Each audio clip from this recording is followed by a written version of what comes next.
Assalamualaikum warahmatullahi wabarakatuh. Kekhalifahan Abbasiyah, Arab, Al-Khilafah Al-Abbasiyah, atau Bani Abbasiyah, Arab, Al-Abbasiyun, adalah kekhalifahan kedua Islam yang berkuasa di Baghdad, sekarang ibu kota Irak, dan kemudian berpindah ke Kairo sejak tahun 1261.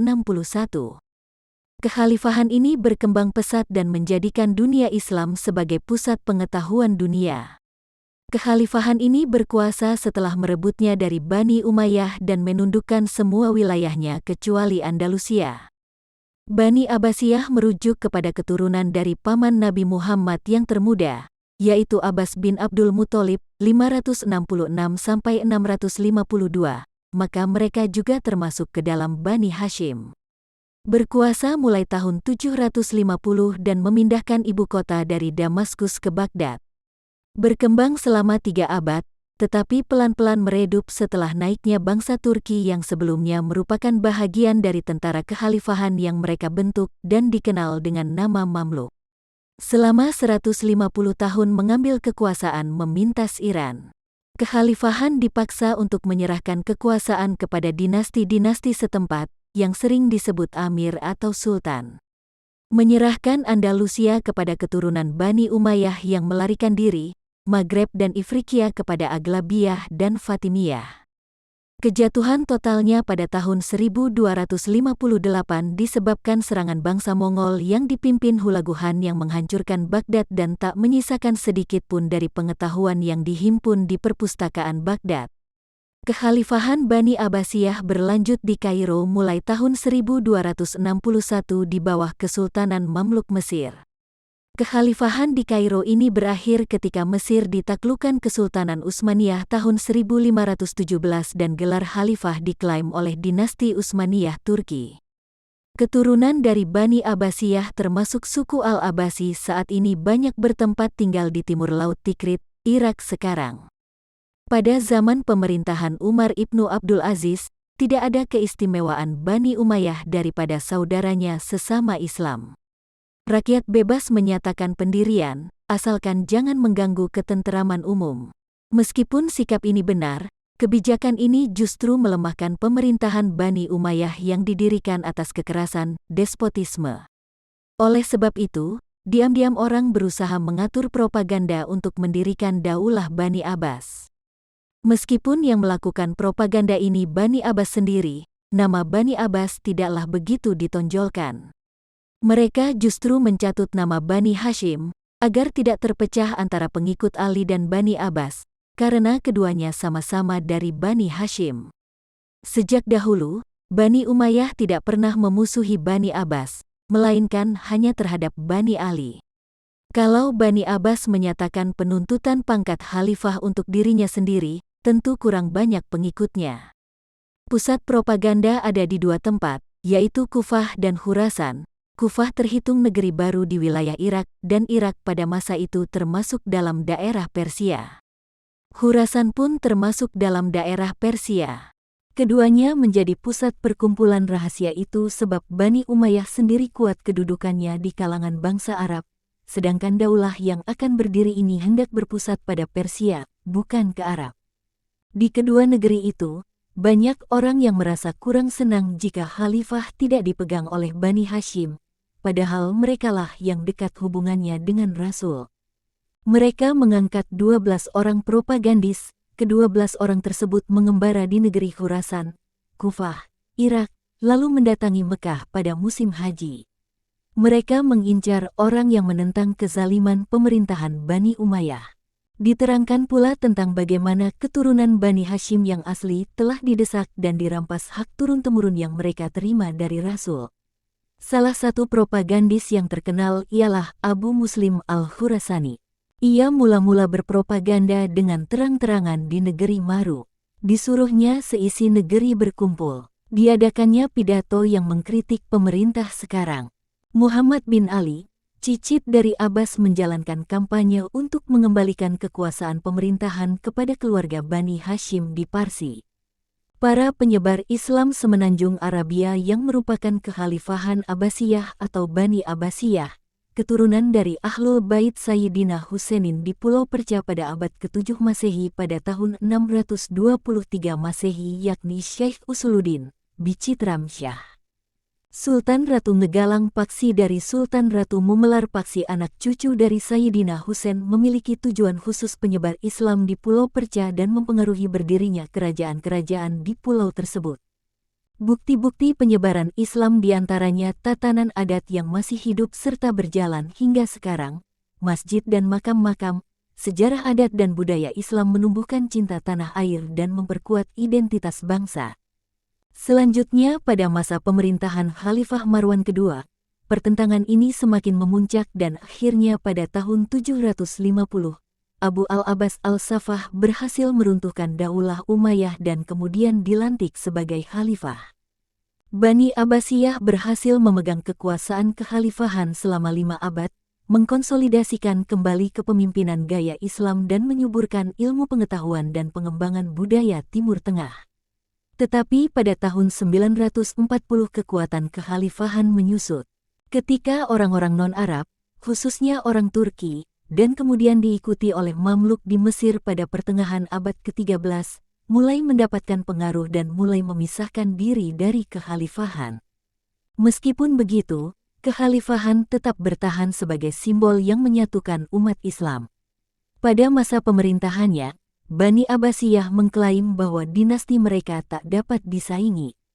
Namun kemudian, Said bin Husain, seorang Muslim Syiah dari dinasti Fatimiyah mengaku dari keturunan anak perempuannya Nabi Muhammad, mengklaim dirinya sebagai khalifah pada tahun 909, sehingga timbul kekuasaan ganda di daerah Afrika Utara. Awalnya ia hanya menguasai Maroko, Aljazair, Tunisia, dan Libya. Tapi kemudian, ia mulai memperluas daerah kekuasaannya sampai ke Mesir dan Palestina, sebelum akhirnya Bani Abbasiyah berhasil merebut kembali daerah yang sebelumnya telah mereka kuasai. Dan hanya menyisakan Mesir sebagai daerah kekuasaan Bani Fatimiyah. Dinasti Fatimiyah kemudian runtuh pada tahun 1171. Sedangkan Bani Umayyah bisa bertahan dan terus memimpin komunitas Muslim di Spanyol. Kemudian mereka mengklaim kembali gelar khalifah pada tahun 929, sampai akhirnya dijatuhkan kembali pada tahun 1031. Kekhalifahan Abbasiyah merupakan kelanjutan dari kekhalifahan sebelumnya yakni Bani Umayyah, di mana pendiri dari kekhalifahan ini adalah Abdullah al-Safah ibn Muhammad ibn Ali ibn Abdullah ibn al-Abbas rahimahullah. Pola pemerintahan yang diterapkan oleh Daulah Abbasiyah berbeda-beda sesuai dengan perubahan politik, sosial, dan budaya. Kekuasaannya berlangsung dalam rentang waktu yang panjang, dari tahun 132 H, 750 M, sampai dengan 656 H, 1258 M. Berdasarkan perubahan pola pemerintahan dan politik, para sejarawan biasanya membagi masa pemerintahan Daulah Abbas menjadi 5 periode. Periode pertama, 132 H, 750 M 232 H, 847 M, disebut periode pengaruh Persia pertama. Dimulai dari pengangkatan Khalid bin Barmak sebagai pengganti dari Abu Muslim al-Khurasani menjadi wazir. Dan keluarganya pun mengisi posisi-posisi penting dalam pemerintahan Abbasiyah.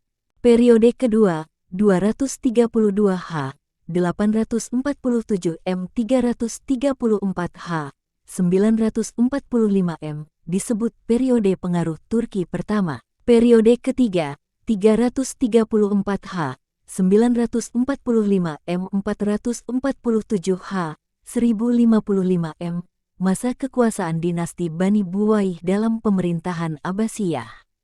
Periode ini disebut juga masa pengaruh Persia kedua. Periode keempat, 447 H, 1055 M 590 H, L 194 M, masa kekuasaan Daulah Bani Seljuk dalam pemerintahan Khilafah Abbasiyah.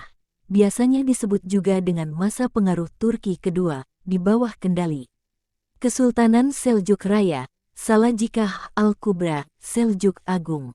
Periode kelima, 590 H, 1194 m 656 h, 1258 m, masa khalifah bebas dari pengaruh dinasti lain, tetapi kekuasaannya hanya efektif di sekitar kota Baghdad dan diakhiri oleh invasi dari bangsa Mongol.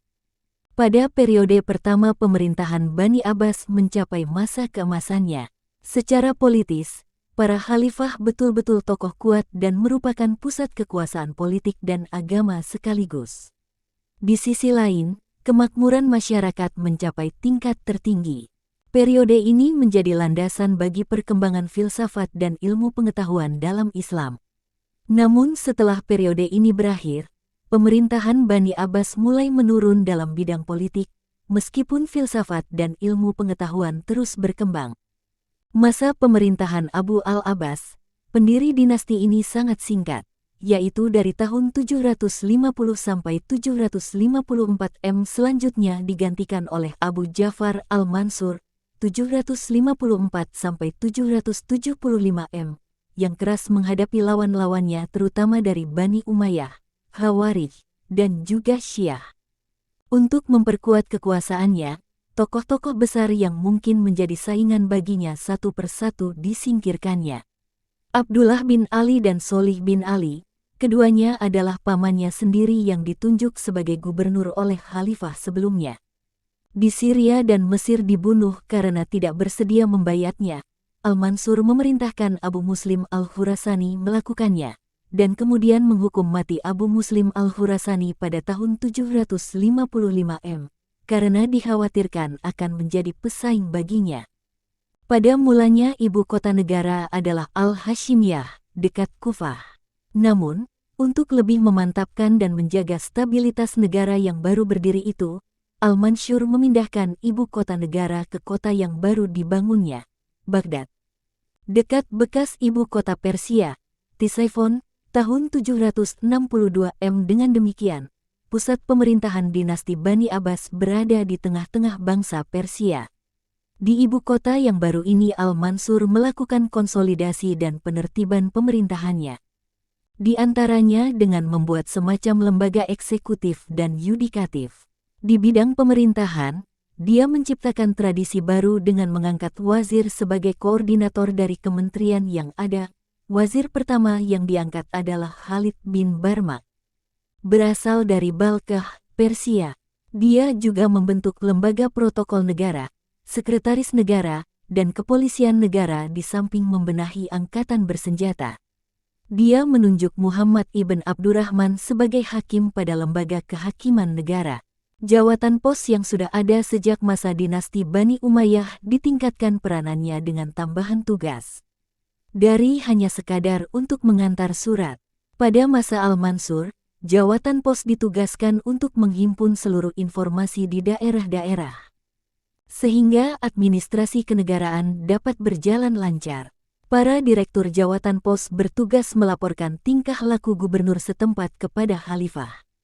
Khalifah Al-Mansur berusaha menaklukkan kembali daerah-daerah yang sebelumnya membebaskan diri dari pemerintah pusat dan memantapkan keamanan di daerah perbatasan. Di antara usaha-usaha tersebut adalah merebut benteng-benteng di Asia, kota Malatya, wilayah Kapadokia dan Cicilia pada tahun 756 sampai 758 m. Ke utara bala tentaranya melintasi pegunungan Taurus dan mendekati Selat Bosforus. Di pihak lain, dia berdamai dengan Kaisar Konstantin kelima dan selama gencatan senjata 758 sampai 765 m. Bizantium membayar upeti tahunan. Bala tentaranya juga berhadapan dengan pasukan Turki Khazar di Kaukasus, Deilami di Laut Kaspia, Turki di bagian lain Oksus, dan India. Pada masa Al-Mansur ini, pengertian khalifah kembali berubah. Dia berkata, "Inama ani sultan Allah fi ardihi, sesungguhnya saya adalah kekuasaan Tuhan di buminya." Dengan demikian, konsep khilafah dalam pandangannya dan berlanjut ke generasi sesudahnya merupakan mandat dari Allah, bukan dari manusia, bukan pula sekadar pelanjut Nabi sebagaimana pada masa Al-Khulafa, Al-Rashidun. Di samping itu, berbeda dari daulat Bani Umayyah, Khalifah-khalifah Abbasiyah memakai gelar takhta seperti Al-Mansur, dan belakangan gelar takhta ini lebih populer daripada nama yang sebenarnya.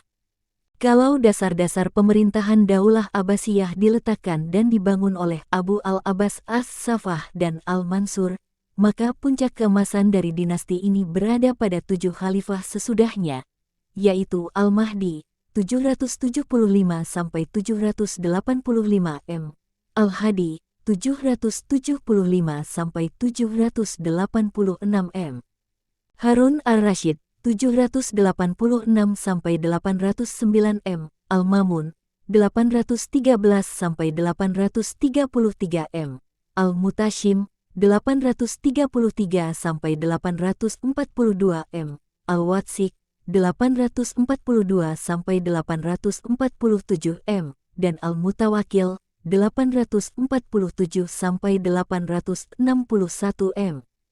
Pada masa Al-Mahdi, perekonomian mulai meningkat dengan peningkatan di sektor pertanian melalui irigasi dan peningkatan hasil pertambangan seperti perak, emas, tembaga, dan besi.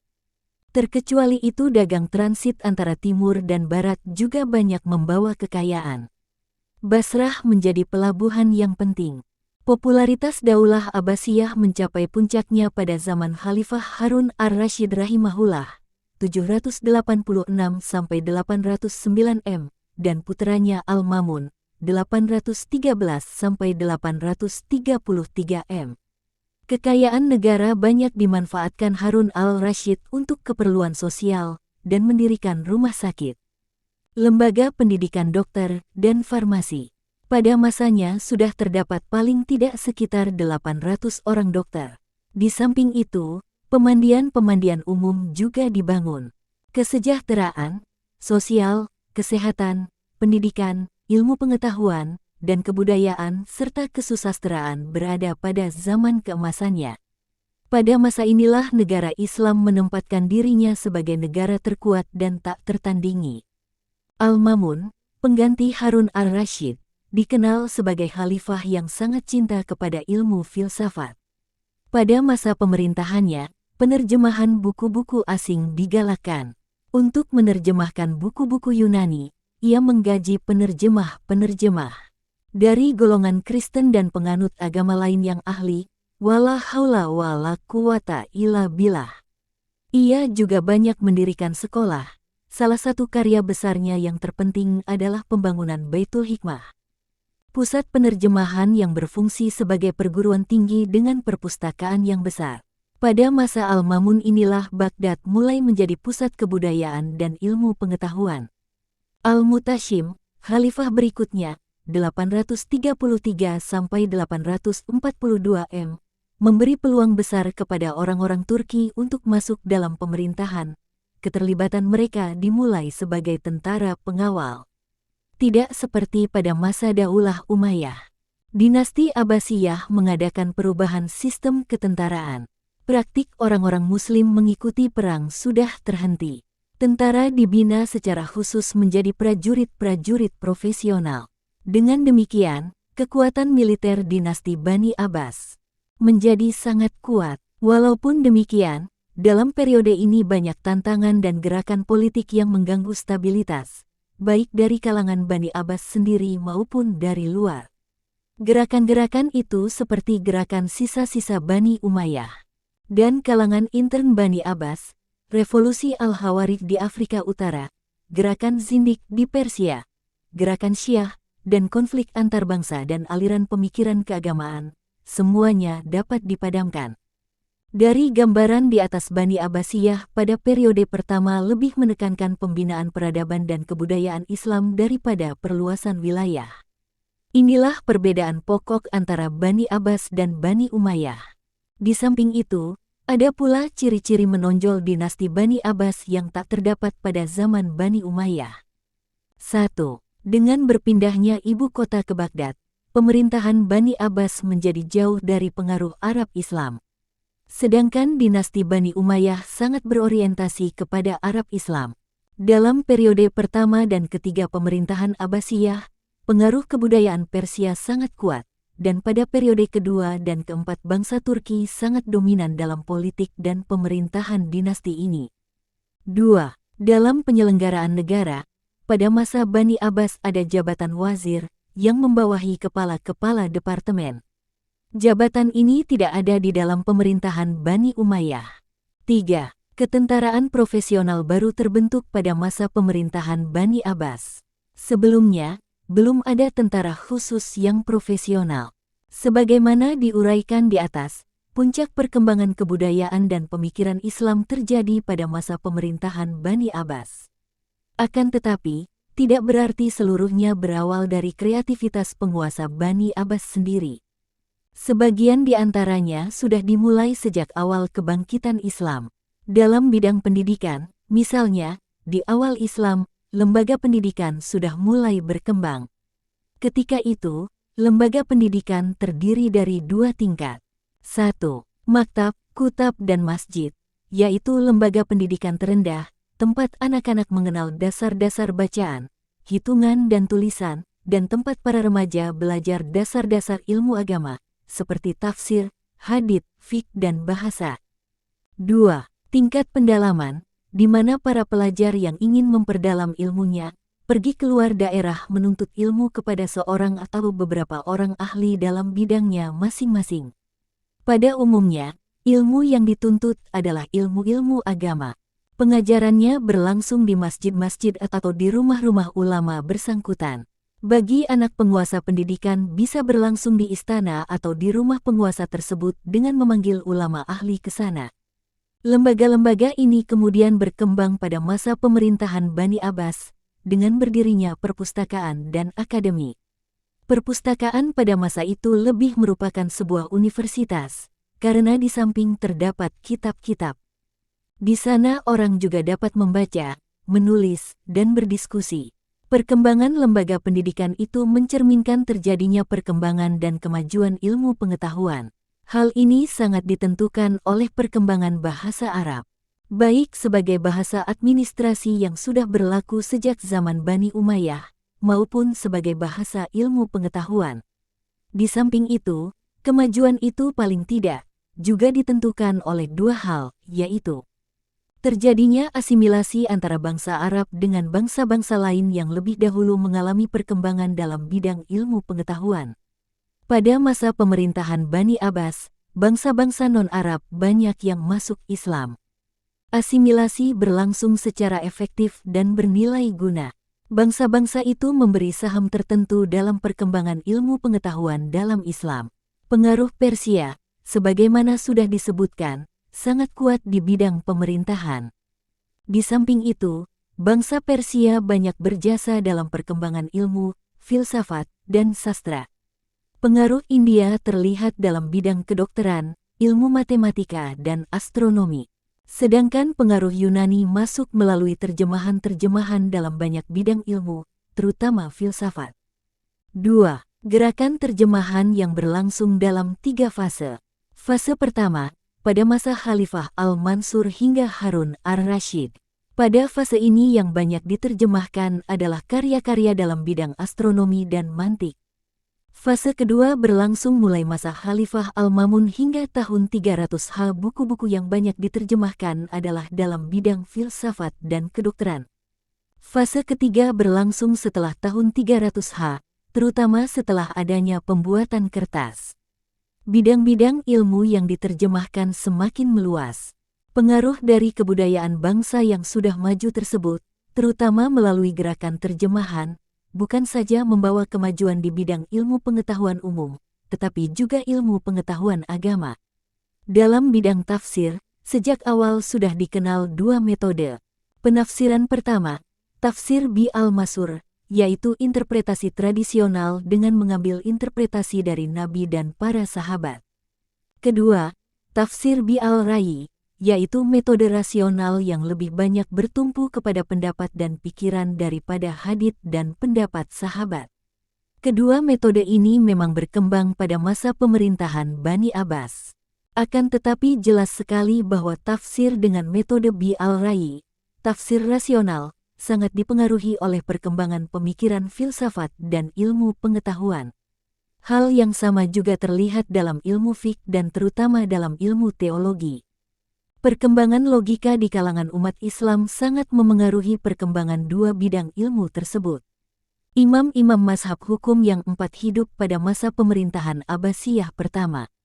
Imam Abu Hanifah rahimahullah 700–767 m. Dalam pendapat-pendapat hukumnya dipengaruhi oleh perkembangan yang terjadi di Kufah. Kota yang berada di tengah-tengah kebudayaan Persia yang hidup kemasyarakatannya telah mencapai tingkat kemajuan yang lebih tinggi. Karena itu, mazhab ini lebih banyak menggunakan pemikiran rasional daripada hadits. Muridnya dan sekaligus pelanjutnya, Abu Yusuf, menjadi Qadi Al-Qudat pada zaman Harun ar-Rasyid. Berbeda dengan Imam Abu Hanifah, Imam Malik rahimahullah 713–795 m. banyak menggunakan hadits dan tradisi masyarakat Madinah. Pendapat dua tokoh mazhab hukum itu ditengahi oleh Imam Syafi'i rahimahullah 767–820 m. dan Imam Ahmad ibn Hanbal rahimahullah 780–855 m. yang mengembalikan sistem mazhab dan pendapat akal semata kepada hadits Nabi, serta memerintahkan para muridnya untuk berpegang kepada hadits Nabi serta pemahaman para sahabat Nabi. Hal ini mereka lakukan untuk menjaga dan memurnikan ajaran Islam dari kebudayaan serta adat istiadat orang-orang non-Arab. Di samping empat pendiri mazhab besar tersebut, pada masa pemerintahan Bani Abbas banyak para mujtahid lain yang mengeluarkan pendapatnya secara bebas dan mendirikan mazhabnya pula. Akan tetapi, karena pengikutnya tidak berkembang, pemikiran dan mazhab itu hilang bersama berlalunya zaman. Aliran-aliran sesat yang sudah ada pada masa Bani Umayyah, seperti Khawarij, Murji'ah dan Mu'tazilah pun ada. Akan tetapi perkembangan pemikirannya masih terbatas. Teologi rasional Mu'tazilah muncul di ujung pemerintahan Bani Umayyah. Namun, pemikiran-pemikirannya yang lebih kompleks dan sempurna baru mereka rumuskan pada masa pemerintahan Bani Abbas periode pertama, setelah terjadi kontak dengan pemikiran Yunani yang membawa pemikiran filsafat dan rasionalisme dalam Islam. Tokoh perumus pemikiran Mu'tazilah yang terbesar adalah Abu al-Huzail al-Alaf, 135–235 h, 752–849 m, dan Al-Nazam, 185–221 h, 801–835 m. Asariyah, aliran tradisional di bidang teologi yang dicetuskan oleh Abu al-Hasan al-Asy'ari, 873–935 m. Yang lahir pada masa Bani Abbas ini juga banyak sekali terpengaruh oleh logika Yunani. Ini terjadi karena Al-Asy'ari sebelumnya adalah pengikut Mu'tazilah. Hal yang sama berlaku pula dalam bidang sastra. Penulisan hadits juga berkembang pesat pada masa Bani Abbas. Hal itu mungkin terutama disebabkan oleh tersedianya fasilitas dan transportasi, sehingga memudahkan para pencari dan penulis hadits bekerja. Pengaruh gerakan terjemahan terlihat dalam perkembangan ilmu pengetahuan umum, terutama di bidang astronomi, kedokteran, filsafat, kimia, dan sejarah. Dalam lapangan astronomi terkenal nama Al-Fazari sebagai astronom Islam yang pertama kali menyusun Astrolabe. Al-Farghani, yang dikenal di Eropa dengan nama Al-Faraknus, menulis ringkasan ilmu astronomi yang diterjemahkan ke dalam bahasa Latin oleh Gerard Cremona dan Johannes Hispalensis.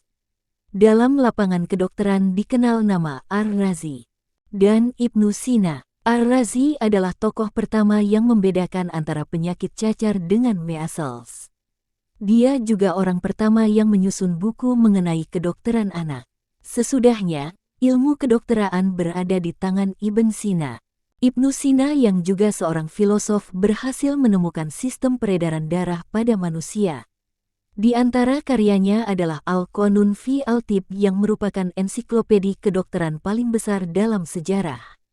Dalam bidang optikal Abu Ali Al-Hasan Ibn Al-Haythami, yang di Eropa dikenal dengan nama Al-Hazen, terkenal sebagai orang yang menentang pendapat bahwa mata mengirim cahaya ke benda yang dilihat. Menurut teorinya yang kemudian terbukti kebenarannya, bendalah yang mengirim cahaya ke mata. Di bidang kimia, terkenal nama Jabir ibn Hayyan. Dia berpendapat bahwa logam seperti timah, besi dan tembaga dapat diubah menjadi emas atau perak dengan mencampurkan suatu zat tertentu. Di bidang matematika terkenal nama Muhammad ibn Musa al-Khawarizmi, yang juga mahir dalam bidang astronomi. Dialah yang menciptakan ilmu aljabar. Kata aljabar berasal dari judul bukunya, Al-Jabr wa Al-Muqaibalah.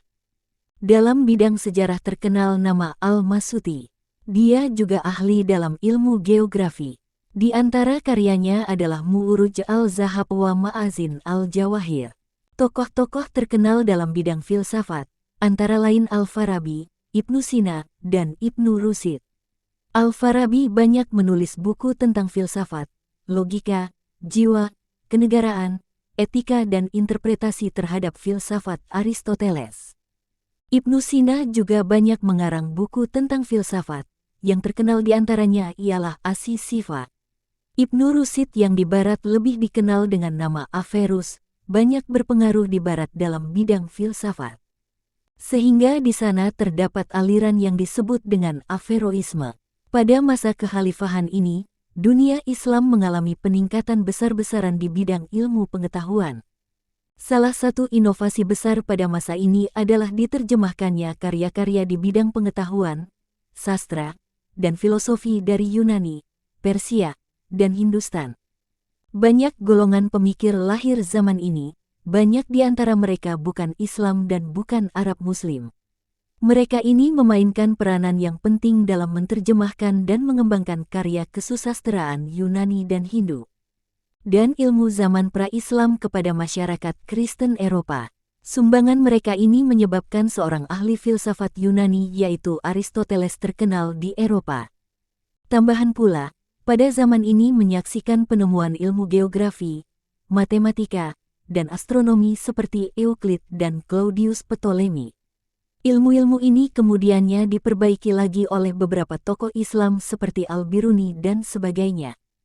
Demikianlah kemajuan politik dan kebudayaan yang pernah dicapai oleh pemerintahan Islam pada masa klasik, kemajuan yang tidak ada tandingannya di kala itu. Pada masa ini, kemajuan politik berjalan seiring dengan kemajuan peradaban dan kebudayaan. Sehingga Islam mencapai masa keemasan, kejayaan dan kegemilangan. Masa keemasan ini mencapai puncaknya terutama pada masa kekuasaan Bani Abbas periode pertama. Namun setelah periode ini berakhir, peradaban Islam juga mengalami masa kemunduran. Walahul musta'an. Kekhalifahan Abbasiyah adalah yang pertama kali mengorganisasikan penggunaan tentara-tentara budak yang disebut Mamluk pada abad ke-9. Dibentuk oleh Al-Mamun. Tentara-tentara budak ini didominasi oleh bangsa Turki tetapi juga banyak diisi oleh bangsa Berber dari Afrika Utara dan Slav dari Eropa Timur. Ini adalah suatu inovasi sebab sebelumnya yang digunakan adalah tentara bayaran dari Turki. Bagaimanapun tentara Mamluk membantu sekaligus menyulitkan kekhalifahan Abbasiyah. Karena berbagai kondisi yang ada di umat muslim saat itu pada akhirnya kekhalifahan ini hanya menjadi simbol. Dan bahkan tentara Mamluk ini, yang kemudian dikenal dengan Bani Mamalik berhasil berkuasa, yang pada mulanya mengambil inisiatif merebut kekuasaan kerajaan Ayyubiyah yang pada masa itu merupakan kepanjangan tangan dari Khilafah Bani Abbas. Hal ini disebabkan karena para penguasa Ayyubiyah waktu itu kurang tegas dalam memimpin kerajaan. Bani Mamalik ini mendirikan kesultanan sendiri di Mesir dan memindahkan ibu kota dari Baghdad ke Kairo setelah berbagai serangan dari tentara Tartar dan kehancuran Baghdad sendiri setelah serangan Mongol di bawah pimpinan Hulagu Khan. Walaupun berkuasa, Bani Mamalik tetap menyatakan diri berada di bawah kekuasaan simbolik kekhalifahan, di mana Khalifah Abbasiyah tetap sebagai kepala negara. Faktor lain yang menyebabkan peran politik Bani Abbas menurun adalah perebutan kekuasaan di pusat pemerintahan, dengan membiarkan jabatan tetap dipegang Bani Abbas, karena Khalifah sudah dianggap sebagai jabatan keagamaan yang sakral dan tidak bisa diganggu-gugat lagi, sedangkan kekuasaan dapat didirikan di pusat maupun daerah yang jauh dari pusat pemerintahan dalam bentuk dinasti-dinasti kecil yang merdeka. Di antara faktor lain yang menyebabkan peran politik Bani Abbas menurun adalah perebutan kekuasaan di pusat pemerintahan. Hal ini sebenarnya juga terjadi pada pemerintahan-pemerintahan Islam sebelumnya. Tetapi, apa yang terjadi pada pemerintahan Abbasiyah berbeda dengan yang terjadi sebelumnya. Pada masa pemerintahan Bani Abbas, perebutan kekuasaan sering terjadi, terutama di awal berdirinya. Akan tetapi, pada masa-masa berikutnya, seperti terlihat pada periode kedua dan seterusnya, meskipun khalifah tidak berdaya, tidak ada usaha untuk merebut jabatan khilafah dari tangan Bani Abbas. Yang ada hanyalah usaha merebut kekuasaannya dengan membiarkan jabatan khalifah tetap dipegang Bani Abbas. Hal ini terjadi karena khalifah sudah dianggap sebagai jabatan keagamaan yang sakral dan tidak bisa diganggu-gugat lagi. Sedangkan kekuasaan dapat didirikan di pusat maupun di daerah yang jauh dari pusat pemerintahan dalam bentuk dinasti-dinasti kecil yang merdeka. Tentara Turki berhasil merebut kekuasaan tersebut. Di tangan mereka khalifah bagaikan boneka yang tak bisa berbuat apa-apa. Bahkan merekalah yang memilih dan menjatuhkan khalifah sesuai dengan keinginan politik mereka. Setelah kekuasaan berada di tangan orang-orang Turki pada periode kedua, pada periode ketiga, 334–447 L055M, Daulah Abbasiyah berada di bawah pengaruh kekuasaan Bani Buwayh yang berpaham Syiah. Setelah jatuhnya kekuasaan Bani Buwayh ke tangan Bani Seljuk atau Salajikah, Al-Kubro, Seljuk Agung, posisi dan kedudukan Khalifah Abbasiyah sedikit lebih baik. Paling tidak kewibawaannya dalam bidang agama dikembalikan, bahkan mereka terus menjaga keutuhan dan keamanan untuk membendung paham Syiah dan mengembangkan manhaj Sunni yang dianut oleh mereka. Faktor-faktor penting yang menyebabkan kemunduran Bani Abbas pada masa ini, sehingga banyak daerah memerdekakan diri, adalah 1. Luasnya wilayah kekuasaan Daulah Abbasiyah sementara komunikasi pusat dengan daerah taklukan sulit dilakukan. Bersamaan dengan itu, tingkat saling percaya di kalangan para penguasa dan pelaksana pemerintahan sangat rendah. 2. Dengan profesionalisasi angkatan bersenjata, ketergantungan khalifah kepada mereka sangat tinggi. 3. Keuangan negara sangat sulit karena biaya yang dikeluarkan untuk tentara bayaran sangat besar. Pada saat kekuatan militer menurun, khalifah tidak sanggup memaksa pengiriman pajak ke Baghdad. Akibat dari kebijaksanaan yang lebih menekankan pembinaan peradaban dan kebudayaan Islam daripada persoalan politik itu, provinsi-provinsi tertentu di pinggiran mulai lepas dari genggaman penguasa Bani Abbas. Dengan berbagai cara di antaranya pemberontakan yang dilakukan oleh pemimpin lokal dan mereka berhasil memperoleh kemerdekaan penuh. Disintegrasi dalam bidang politik sebenarnya sudah mulai terjadi di akhir zaman Bani Umayyah. Akan tetapi berbicara tentang politik Islam dalam lintasan sejarah, akan terlihat perbedaan antara pemerintahan Bani Umayyah dengan pemerintahan Bani Abbas. Wilayah kekuasaan Bani Umayyah, mulai dari awal berdirinya sampai masa keruntuhannya, sejajar dengan batas-batas wilayah kekuasaan Islam. Hal ini tidak seluruhnya benar untuk diterapkan pada pemerintahan Bani Abbas.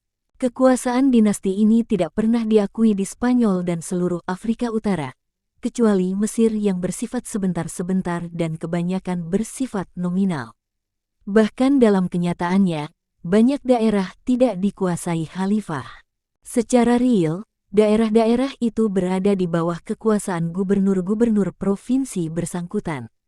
Hubungannya dengan khilafah ditandai dengan pembayaran pajak. Ada kemungkinan bahwa para khalifah Abbasiyah sudah cukup puas dengan pengakuan nominal dari provinsi-provinsi tertentu dengan pembayaran upeti itu. Alasannya adalah 1. Mungkin para khalifah tidak cukup kuat untuk membuat mereka tunduk kepadanya. 2. Penguasa Bani Abbas lebih menitik beratkan pembinaan peradaban dan kebudayaan daripada politik dan ekspansi. Akibat dari kebijakan yang lebih menekankan pembinaan peradaban dan kebudayaan Islam daripada persoalan politik, provinsi-provinsi tertentu di pinggiran mulai lepas dari genggaman penguasa Bani Abbas. Ini bisa terjadi dalam salah satu dari dua cara. 1. Seorang pemimpin lokal memimpin suatu pemberontakan dan berhasil memperoleh kemerdekaan penuh, seperti Daulah Bani Umayyah di Spanyol dan Bani Idrisiyah di Maroko. 2. Seseorang yang ditunjuk menjadi gubernur oleh khalifah, kedudukannya semakin bertambah kuat, seperti Daulah Aglabiyah di Tunisia dan Tahiriyah di Khurasan. Kecuali Bani Umayyah di Spanyol dan Bani Idrisiyah di Maroko, provinsi-provinsi itu pada mulanya tetap patuh membayar upeti selama mereka menyaksikan Baghdad stabil dan khalifah mampu mengatasi pergolakan-pergolakan yang muncul. Namun pada saat wibawa khalifah sudah memudar, mereka melepaskan diri dari kekuasaan Baghdad. Mereka bukan saja menggerogoti kekuasaan khalifah, tetapi beberapa di antaranya bahkan berusaha menguasai khalifah itu sendiri. Menurut Ibnu Khaldun, sebenarnya keruntuhan kekuasaan Bani Abbas mulai terlihat sejak awal abad ke-9. Fenomena ini mungkin bersamaan dengan datangnya pemimpin-pemimpin yang memiliki kekuatan militer di provinsi-provinsi tertentu, yang membuat mereka benar-benar independen. Kekuatan militer Abbasiyah waktu itu mulai mengalami kemunduran. Sebagai gantinya, para penguasa Abbasiyah mempekerjakan orang-orang profesional di bidang kemiliteran.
Terima kasih Anda sudah menonton video ini. Jangan lupa subscribe, like, komen, dan share video ini ke teman-teman Anda. Nantikan episode berikutnya. Assalamualaikum warahmatullahi wabarakatuh.